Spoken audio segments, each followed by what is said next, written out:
masing. Tuhan memberkati kita.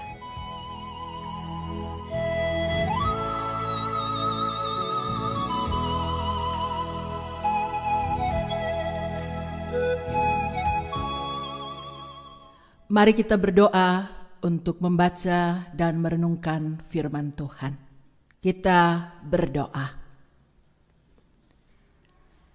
Terima kasih ya Tuhan untuk kehidupan yang masih Tuhan anugerahkan bagi kami.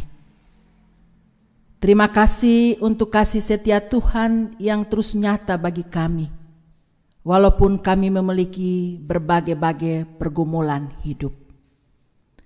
Terima kasih Tuhan, di kesempatan ini kami boleh dapat merayakan perayaan Jumat Agung. Bersama-sama dengan jemaat-Mu, jemaat kemah ibadah yang beribadah di rumah masing-masing. Kami menyisihkan waktu kami untuk mendengarkan firman-Mu.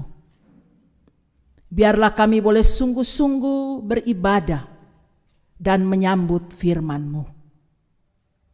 Mari Tuhan menolong kami. Berkati firman-Mu agar dia dapat kami pahami dan bermakna di dalam hidup, tugas, dan panggilan kami. Demi Yesus Kristus Tuhan, firman yang hidup itu, kami datang dan sambut firman-Mu. Amin. Firman Tuhan terambil dari Roma, pasalnya yang ke-5, ayatnya yang ke-6 hingga 11. Demikian bunyinya. Hasil pembenaran. Karena waktu kita masih lemah, Kristus telah mati untuk kita orang-orang durhaka pada waktu yang ditentukan oleh Allah.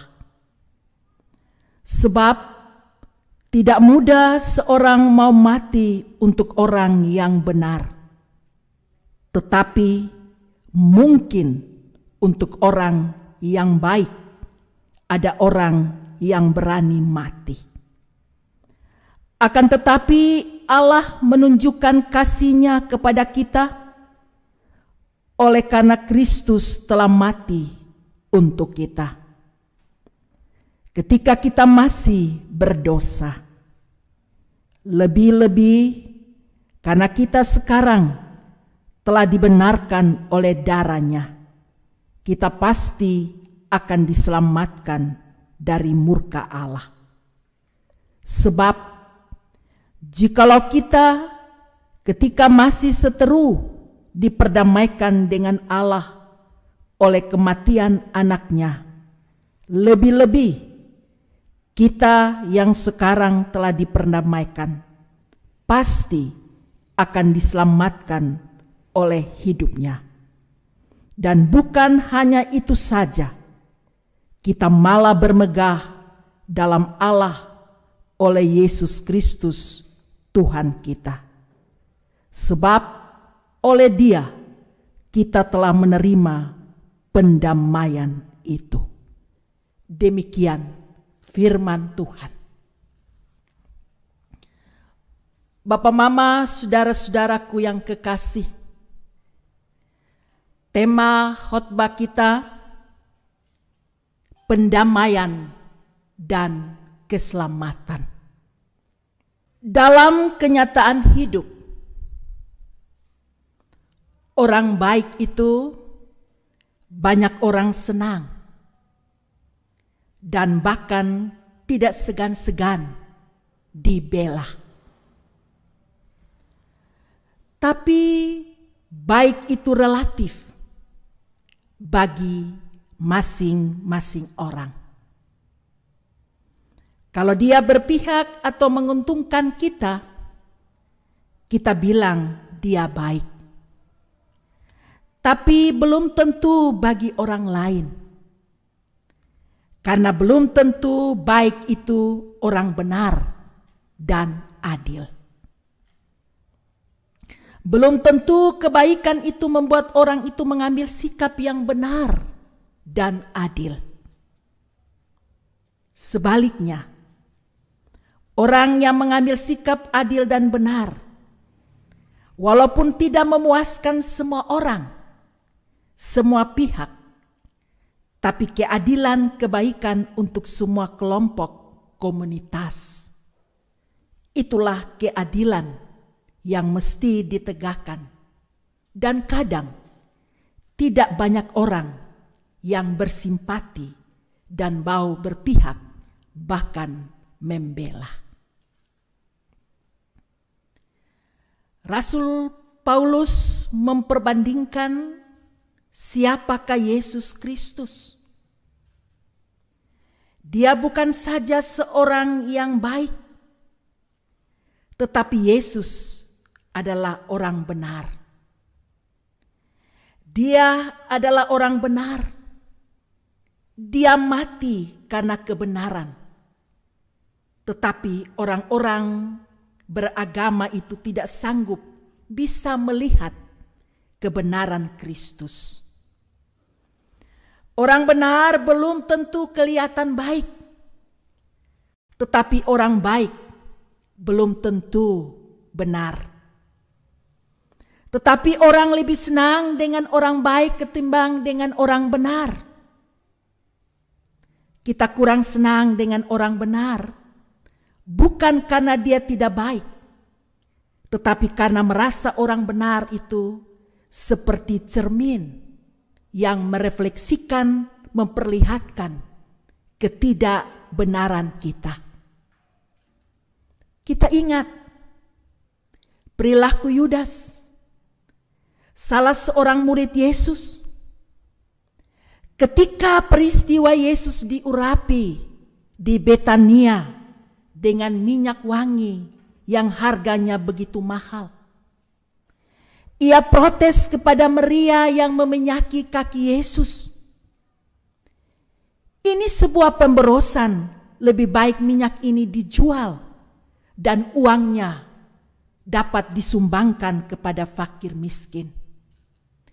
Ia menganjurkan sesuatu yang baik, tetapi motivasi ada unsur ketidakadilan dan kepentingan pribadi. Dan Yesus menegur dan memperingatkannya. Bapak, mama, saudaraku yang kekasih,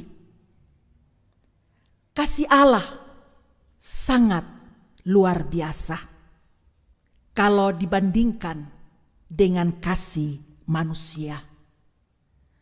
Mungkin perbedaan antara ayat 7a dan 7b, bahwa dia yang benar kalah dibandingkan dengan dia yang disebut baik.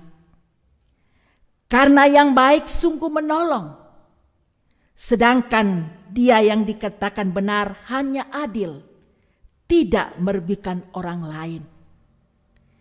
Jadi dalam ayat ini Paulus dia mengingatkan kita bahwa sangat jarang sekali orang dengan sengaja mati untuk orang yang adil.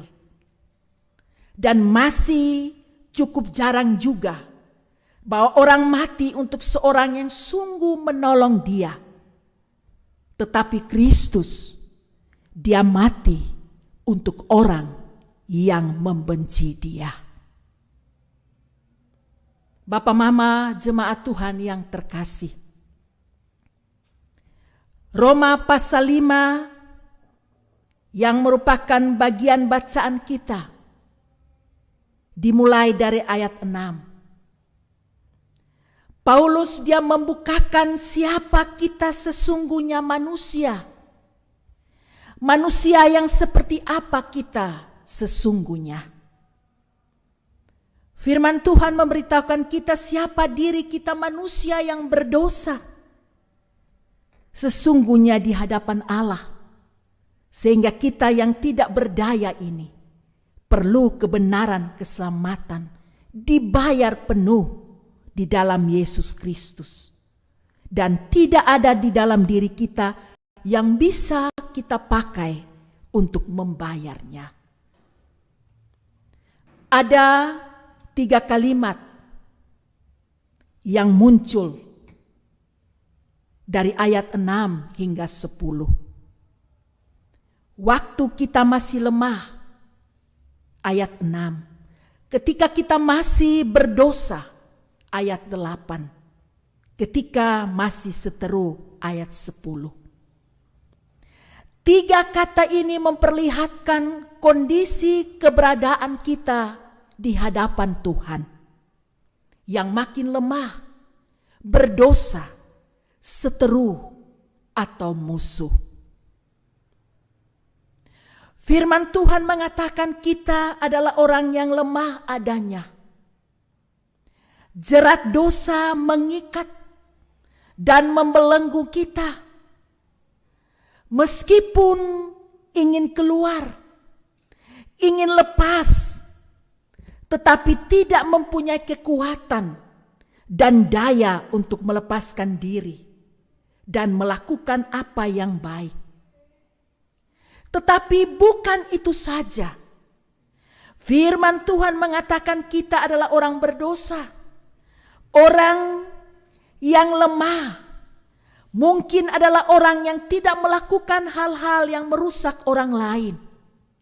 Tetapi ada suatu ketidakberdayaan di dalam dirinya untuk membuat dia bisa bermanfaat bagi orang lain. Namun, orang yang berdosa adalah lebih berat daripada itu. Karena dia bisa melakukan sesuatu secara aktif, merugikan orang lain. Lebih dalam lagi, kita adalah seteru Allah, musuh Allah. Dengan aktif kita melawan Dia, dengan aktif kita melakukan hal-hal yang salah di hadapannya, dengan aktif kita menolak untuk melakukan apa yang benar di mata Tuhan, dengan aktif kita merugikan orang lain. Dengan aktif kita berdosa adanya. Kalau kita sudah mengadakan permusuhan dengan Allah, tidak ada jalan pendamaian yang bisa dikerjakan oleh manusia kecuali jalan pendamaian itu datang dan muncul melalui satu pribadi yang bukan saja 100% manusia, tetapi dia juga adalah 100% Allah. Di ayatnya yang ke-10, sebab jikalau kita ketika masih seteru diperdamaikan dengan Allah oleh kematian anaknya, lebih-lebih kita yang sekarang telah diperdamaikan pasti akan diselamatkan oleh hidupnya. Kristus, dia bukan saja orang benar. Dia bukan saja telah mati menebus dosa-dosa kita. Ia adalah Allah, anak Allah sendiri. Dia yang tidak mengenal dosa telah dibuatnya menjadi dosa karena kita, supaya di dalam Dia kita dibenarkan Allah. Alkitab mengatakan Yesus menjadi dosa karena kita. Yesus Kristus berada di kayu salib, menanggung segala dosa kita. Ketika kita masih lemah, ada orang benar membela kita. Ketika kita masih berdosa, Dia mati bagi kita.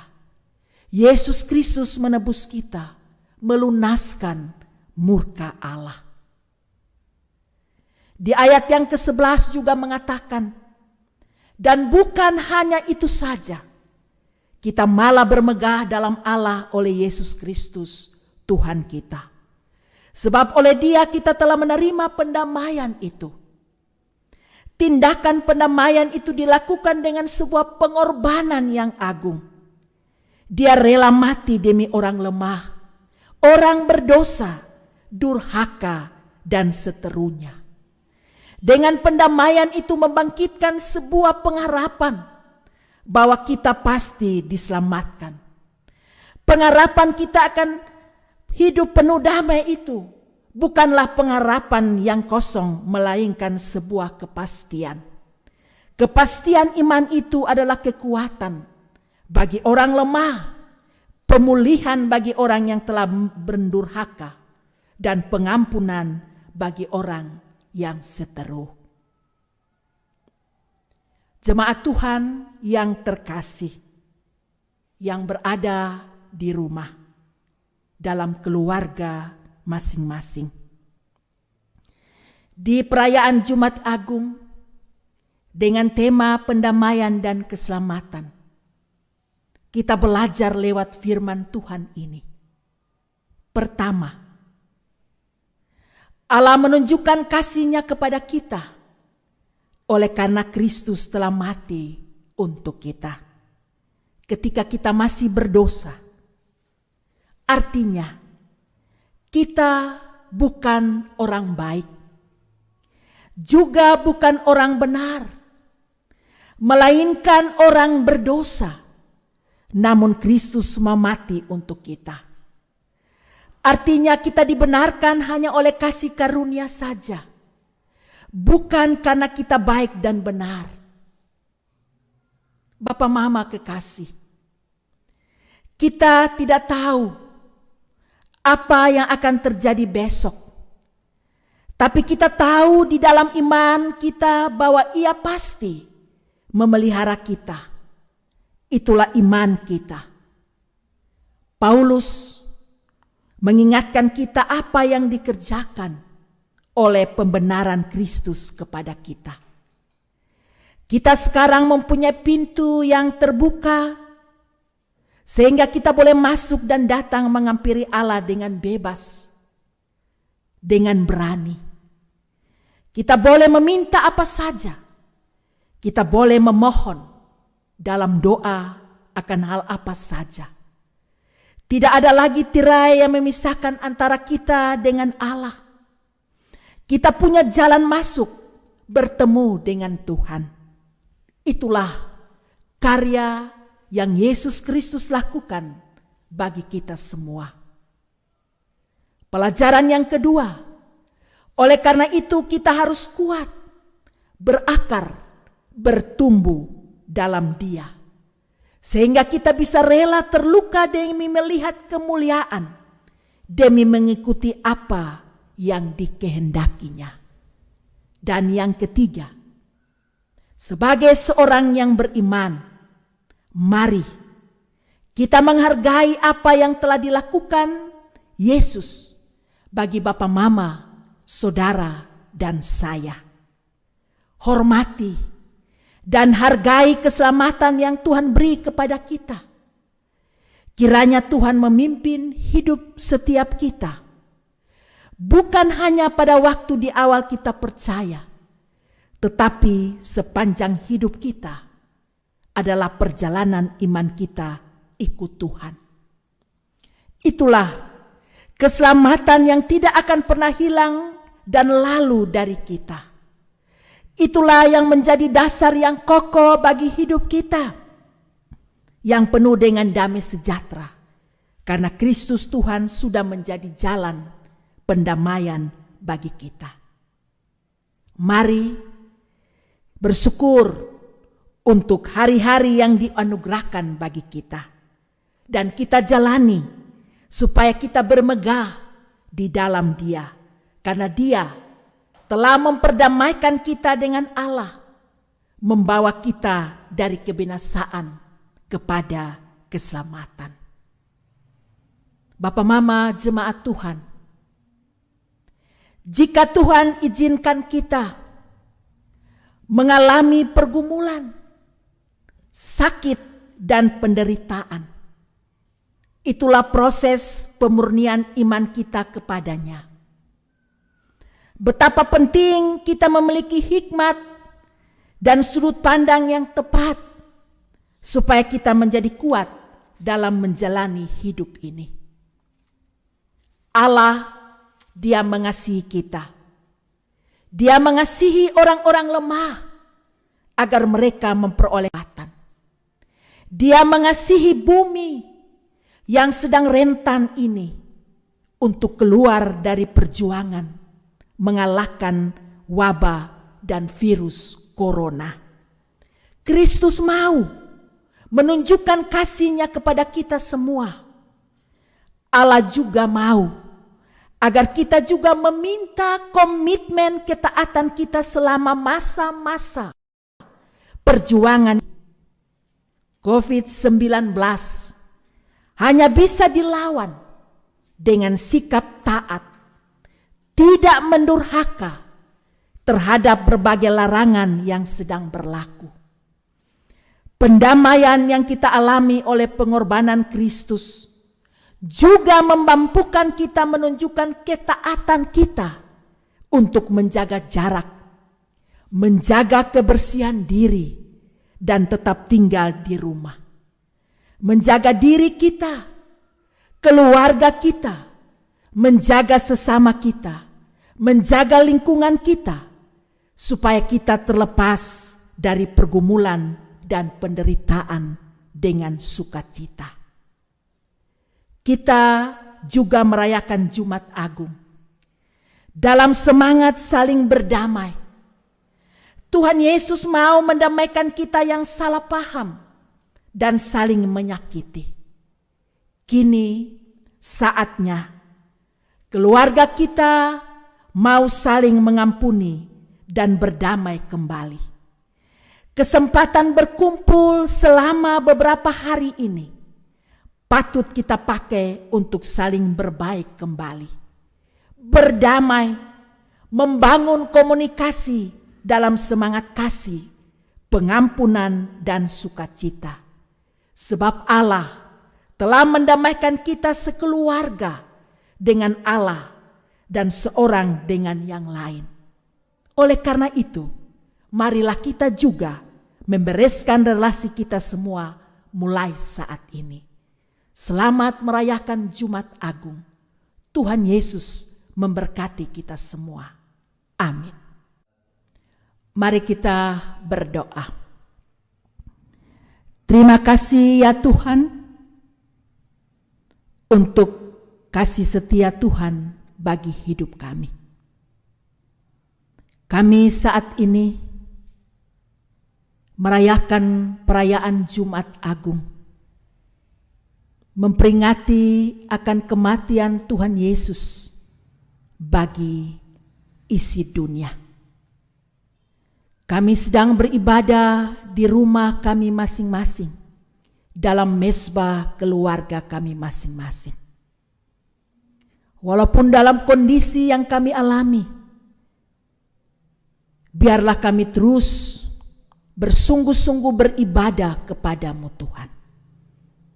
Oleh Roh-Mu yang kudus, kami terus ditumbuhkan dalam iman dan sukacita.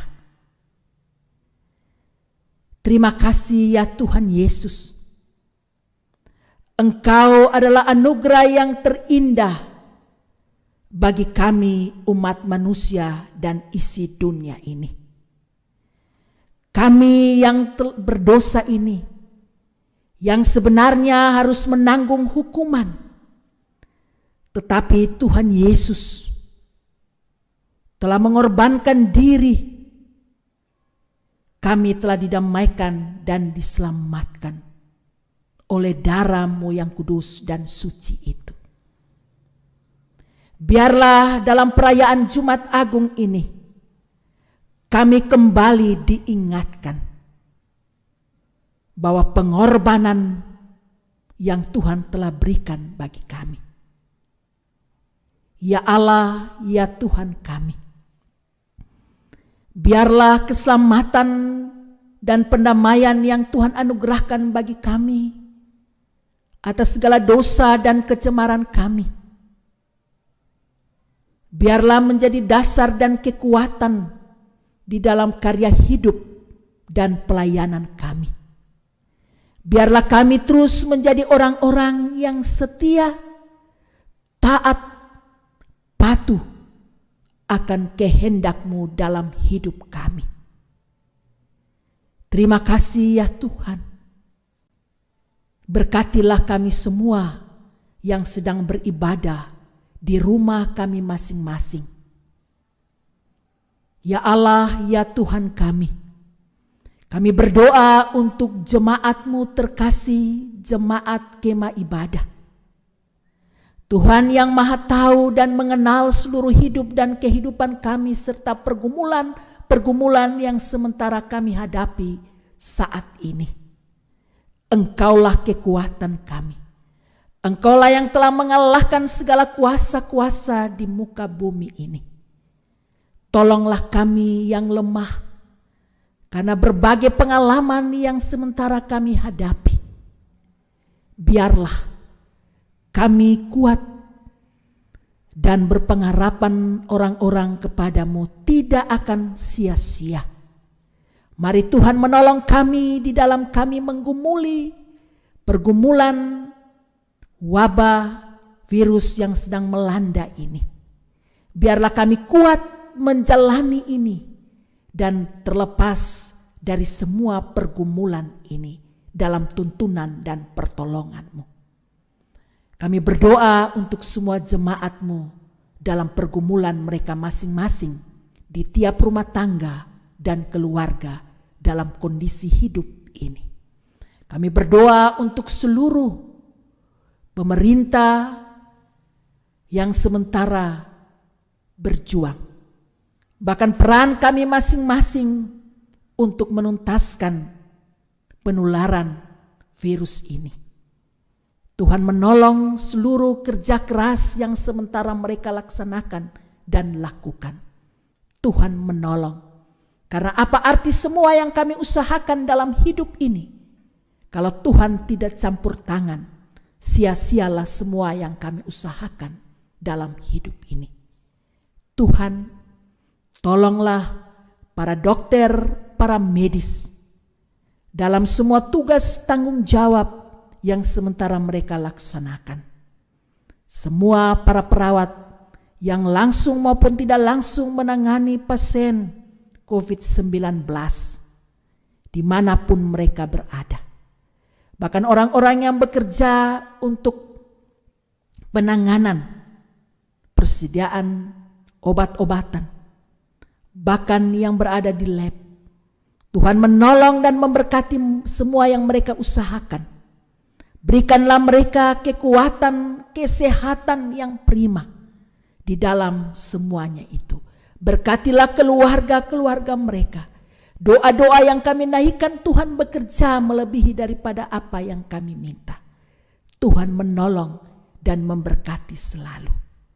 Tuhan tolong agar wabah ini di dalam tuntunan semua kerja keras dapat tuntas dan berakhir. Tuhan Yesus, Engkaulah kekuatan kami. Biarlah kasih setia-Mu yang selalu baru dalam hidup kami, yang kami boleh rayakan di perayaan Jumat Agung ini, menjadi bagian bagi setiap orang yang terus mengandalkan Tuhan, hidup dalam ketaatan, dan menjalankan semua menurut kehendak-Mu ya Bapa. Sambutlah segala doa dan segala syukur kami. Berkati kami semua Tuhan, di dalam nama Tuhan kami Yesus Kristus. Biarlah dalam kondisi apapun yang kami alami tidak mempengaruhi ketaatan dan berserah diri kami kepada Tuhan. Berkati mesbah-mesbah yang sedang beribadah di mana-mana berada. Di dalam tangan Tuhan Yesuslah kami berpengharapan dan menaruh doa dan syukur kami. Amin.